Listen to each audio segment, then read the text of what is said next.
Bonjour Dédé Labeyot, qui êtes-vous? Donc Dédé Labéo, je suis candidat à la biodiversité. Le seul et le vrai candidat pour la biodiversité. Donc je me présente aux élections suprêmes, c'est-à-dire aux élections présidentielles. Quand avez-vous commencé votre campagne? Alors avant de commencer là aujourd'hui c'est le lancement de la campagne, mais donc on a commencé à essayer donc d'interroger, d'aller voir les élus il y a déjà à peu près 6 mois. Donc on s'est appuyé sur un réseau fort qui est celui de l'apiculture, puisqu'on y retrouve à la fois des professionnels mais également des amateurs. Et puis donc aussi sur le réseau des vrais défenseurs de l'environnement qui sont des militants très déterminés, tels que les faucheurs volontaires. Vous avez été voir des élus, vous avez déjà des signatures Alors pour l'instant, on ne parle que de promesses de parrainage. et vous en On, êtes à combien? alors on approche des 300 promesses de parrainage auprès d'élus qui sont essentiellement issus du milieu rural. Parce qu'ils s'aperçoivent eux-mêmes, eux qui sont sur le terrain, des inquiétudes, ils font remonter des inquiétudes et ils savent eux l'urgence qu'il y a par rapport à cette question de la biodiversité. Quelles sont les principales mesures de votre programme? Alors, on va prendre déjà l'existant.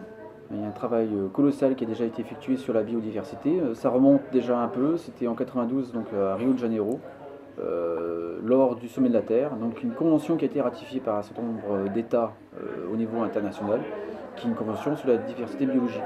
Là-dedans, c'est une Bible et on peut l'appliquer de façon rapide.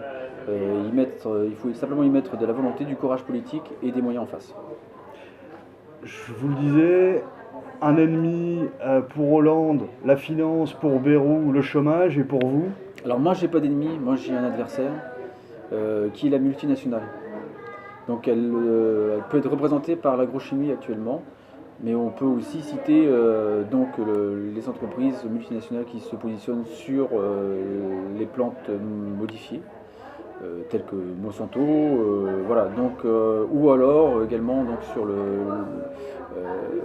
l'importation de tourteaux de soja OGM, qui vient nourrir le bétail en Bretagne par exemple. Donc on a un certain nombre d'adversaires qui se sont positionnés sur le terrain de l'économie libérale voilà, et sauvage, et nous on dit stop quoi. On dit Et stop. peut-on dire qu'aujourd'hui Dédé Labeyot remplace un peu José Bové sur l'échiquier politique français? Alors je n'irai pas jusque-là. J'ai pas eu cette empreinte-là comme José Bové jusqu'à présent.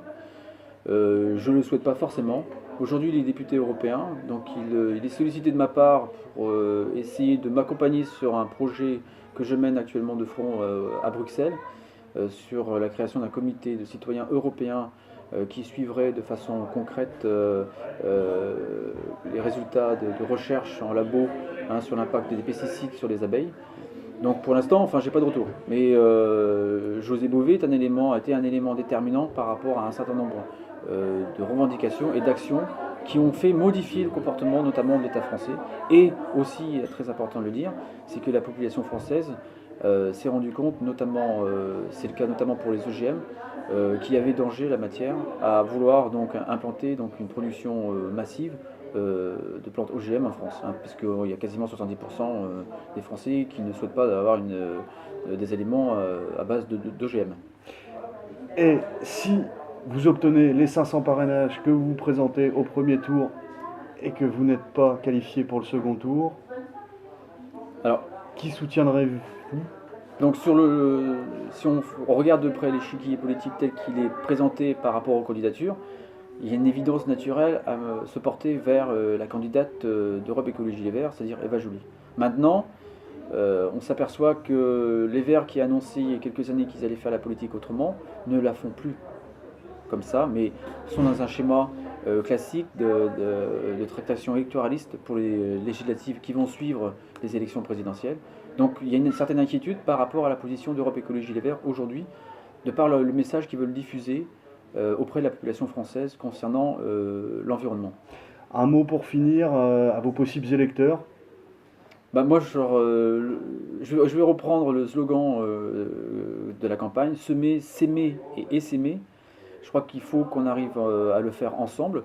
Et donc, c'est primordial que nous gardions ces trois verbes-là dans notre quotidien, parce qu'à terme, ils peuvent disparaître. Donc, c'est parce que la population en règle générale va pouvoir se mobiliser autour de ces verbes-là, qu'on pourra peut-être espérer s'engager fortement sur la biodiversité.